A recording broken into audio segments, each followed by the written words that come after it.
Assalamualaikum warahmatullahi wabarakatuh. Yang saya takdimi, pengasuh dan ketua Yayasan Pendidikan Zainul Hasan Genggong, Kiai Haji Muhammad Hasan Mutawakil Allah SHMM. Yang saya hormati, Rektor Universitas Islam Zainul Hasan Genggong, Bapak Dr. Abdul Aziz BAMAG. Yang saya hormati, Bapak Dr. Muhammad Hifdil Islam MPD, selaku dosen pembimbing pertama.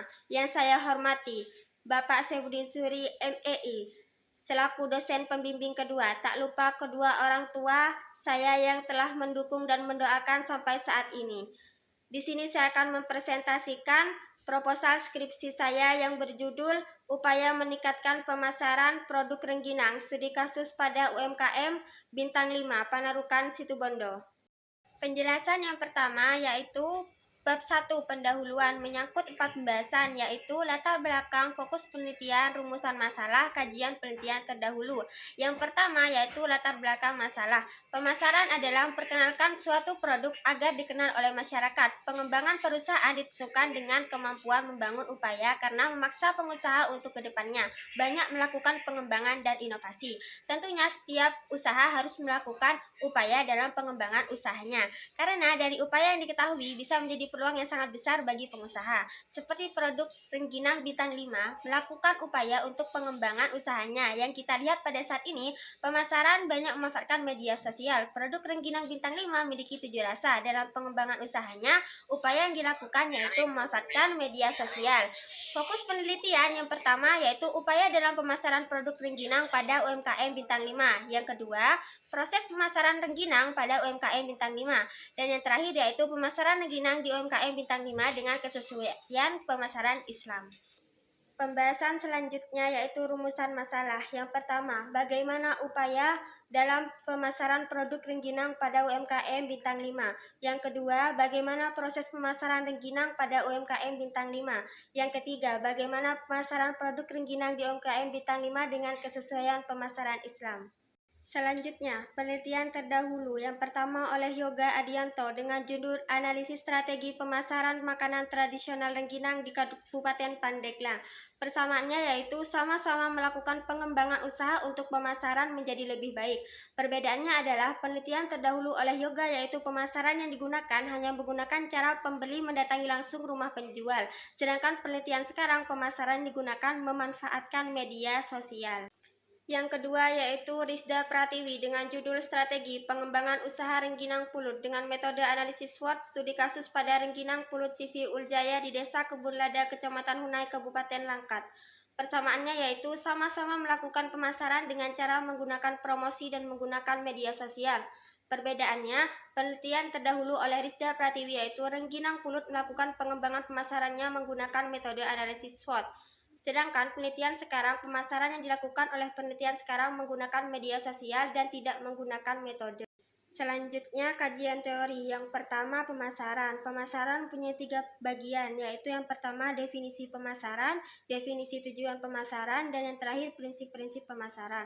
Yang pertama, definisi pemasaran berasal dari kata market yang berarti pasar. Pasar dapat diartikan sebagai tempat berkumpulnya pembeli dan penjual untuk berbisnis atau bertukar barang. Yang kedua yaitu tujuan pemasaran untuk mencari keseimbangan pasar antara buyer's market dan seller's market. Yang paling utama memberi kepuasan kepada konsumen. Yang ketiga, prinsip-prinsip pemasaran.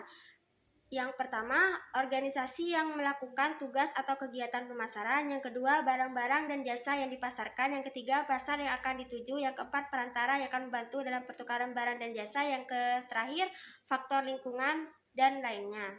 Selanjutnya yaitu fungsi pemasaran. Ada 3 fungsi. Yang pertama yaitu fungsi pertukaran.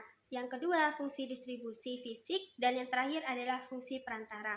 Selanjutnya yaitu makanan tradisional. Makanan tradisional merupakan makanan yang dimakan atau ada sejak beberapa generasi, terdiri dari hidangan yang cocok dengan selera dan terbuat dari bahan makanan serta bumbu-bumbu yang tersedia di tempat. Yang terakhir yaitu pandangan ekonomi Islam tentang konsep pemasaran. Pada dunia bisnis, pemasaran merupakan strategi bisnis yang mengarahkan proses penciptaan, penawaran, dan perubahan nilai dari seorang investor kepada pelanggannya. Dalam ekonomi Islam, dalam melakukan perniagaan akan berhasil, maka lakukan sifat sidik, amanah, tablik, fatonah. Yang terakhir yaitu metode penelitian. Yang pertama yaitu pendekatan dan jenis penelitian kualitatif. Penelitian ini menggunakan pendekatan deskriptif dan menggunakan jenis penelitian kualitatif. Yang kedua, kehadiran peneliti. Dalam penelitian ini, peneliti bertindak sebagai full observer, artinya peneliti bertindak hanya dengan mengamati kenyataan dan fenomena atau tingkah laku informal baik di dalam atau di luar fokus penelitian. Yang ketiga, data dan sumber data penelitian. Penelitian ini menggunakan data primer dan sekunder, yang mana data primer melakukan wawancara langsung kepada pemilik usaha rengginang bintang 5, dan data sekunder seperti buku dan lain sebagainya. Selanjutnya yaitu teknik pengumpulan data. Yang pertama yaitu teknik observasi partisipan, yang kedua teknik wawancara mendalam, yang ketiga adalah teknik dokumentasi. Slide selanjutnya yaitu teknik analisis data. Yang pertama, pengumpulan data. Yang kedua, reduksi data. Yang ketiga, display data. Yang keempat, yaitu penarikan kesimpulan.